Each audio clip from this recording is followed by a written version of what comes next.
Halo teman-teman semua, kami dari kelompok 2 2025C ingin menyajikan hasil observasi kami mengenai kemasan bahan produk makanan dan kemasan bahan produk pupuk kimia. Sebelum melanjutkan, izinkan kami memperkenalkan diri dulu. Perkenalkan, nama lengkap saya Leonardo Suku. Nama lengkap saya Juliana Jelsina Saiful. Nama lengkap saya Justina Dafrosasada. Saya Maria Kristiani Milut. Saya Sophia Cismanu. Saya Trisna Suryanti Samu. Selamat menyaksikan teman-teman semua. Pada kesempatan kali ini kami akan menyajikan hasil observasi mengenai kemasan produk bahan makanan dan kemasan produk kimia. Tujuan dari observasi ini untuk mengidentifikasi unsur atau senyawa kimia yang tercantum pada kemasan jenis produk tersebut serta memahami fungsinya dalam kehidupan sehari-hari. Dalam kehidupan sehari-hari, kita sering menggunakan berbagai produk tanpa mengetahui kandungan kimia yang terdapat di dalamnya. Permasalahan yang muncul adalah yang pertama, apa saja unsur atau senyawa kimia yang terdapat pada kemasan produk makanan mie instan. Yang kedua, apa saja unsur atau senyawa kimia yang terdapat pada kemasan pupuk. Yang ketiga, apa fungsi dari unsur atau senyawa tersebut. Kurangnya pemahaman terhadap kandungan ini dapat menyebabkan kesalahan dalam penggunaan, bahkan berpotensi berdampak pada kesehatan dan lingkungan. Ketiga, solusi. Nah, untuk menjawab permasalahan tersebut, kami melakukan observasi terhadap dua jenis produk, yaitu produk bahan kimia. Nah, di sini produk yang kami ambil yaitu adalah mie instan. Nah, jadi dalam mie instan ini terdapat senyawa unsur adalah zat murni yang tidak bisa diuraikan lagi secara kimia. Dari label ini terdapat unsur natrium atau garam dengan jumlah 830 mg. Di sini ada tertera natrium,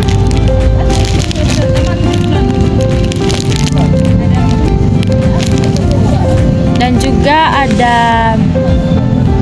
tercantum zat besi atau Fe disebut sebagai zat besi.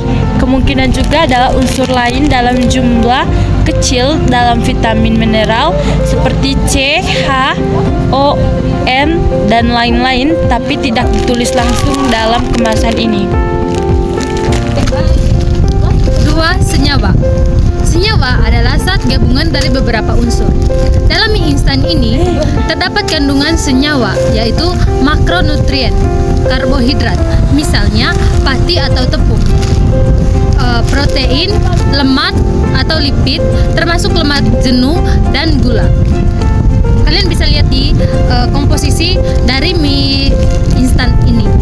Nah, yang kedua, ada juga kandungan vitamin atau senyawa organik, yaitu vitamin A, vitamin B1, vitamin B12, vitamin B6, niacin, asam folat atau asam pantotenat.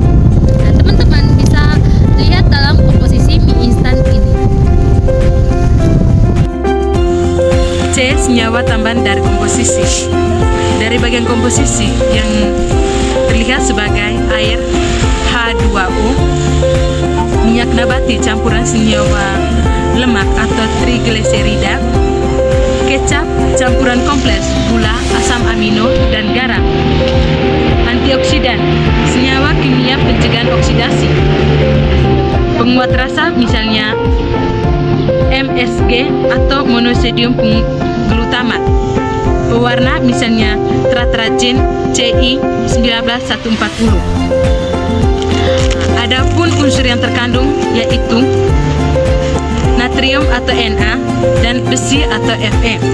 Nah, di sini juga ada terkandung senyawanya. Senyawanya itu ada karbohidrat, protein, lemak, gula, vitamin, air, MSG, pewarna, dan lain-lain. Selanjutnya saya akan menjelaskan fungsi dan unsur senyawa yang ada pada kemasan mie instan. Yang pertama, fungsi unsur atau elemen. Natrium atau Na mengatur keseimbangan cairan tubuh, membantu kerja saraf dan otot. tapi kalau berlebihan bisa menyebabkan tekanan darah tinggi. Besi atau Fe membantu pembentukan sel darah merah, mencegah anemia atau kurang darah. Yang kedua, senyawa atau gabungan ini ditemukan di makanan. Yang pertama, makronutrien, karbohidrat atau misalnya padi atau tepung, protein, lemak atau lipid termasuk lemak jenuh, gula, vitamin atau senyawa organik, vitamin A, vitamin B1, vitamin B6, vitamin B12, niacin, asam folat, asam patotenat. Yang senyawa tambahan dari komposisi. Dari bagian komposisi yang terlihat sebagian air H2O, minyak nabati atau campuran senyawa lemak atau trigliserida, kecap atau campuran kompleks, gula asam amino, garam, antioksidan, senyawa kimia pencegahan oksidasi, penguat rasa, misalnya MSG, monosodium glutamat, tartazin C1 19140.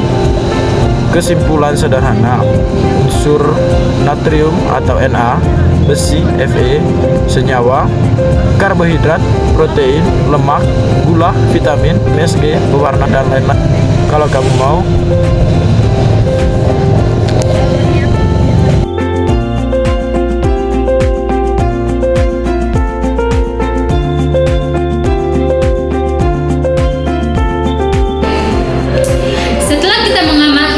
kemasan produk mie. Selanjutnya kami akan mengamati produk lainnya, yaitu pupuk kimia ekstragen, untuk mengetahui kandungan yang terdapat di dalamnya. Ekstragen merupakan pupuk hayati cair yang mengandung 3 komponen utama untuk kesuburan tanah dan kesehatan tanaman. Nah, di pupuk kimia ini mikroorganisme hidup, unsur hara atau makro dan mikro, serta zat pengaturan tumbuhan atau ZPT. Berikut adalah rincian kandungan yang terdapat di dalamnya. Yang pertama, mikroorganisme hidup. Berdasarkan label pada produk dan informasi teknis, ekstragen mengandung berbagai jenis mikrofungsional yang bekerja secara sinergis. Yang pertama, Azotobacter species. Fungsinya untuk penambah nitrogen bebas dari udara.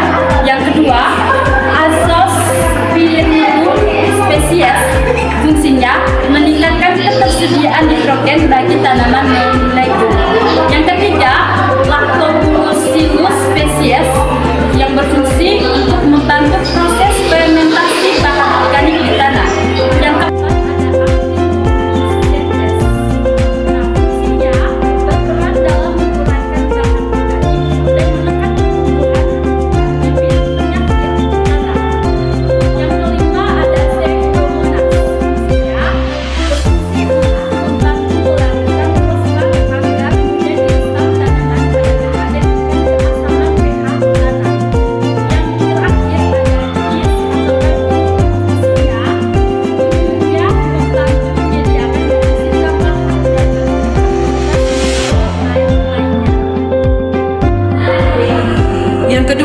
unsur hara makro dan mikro.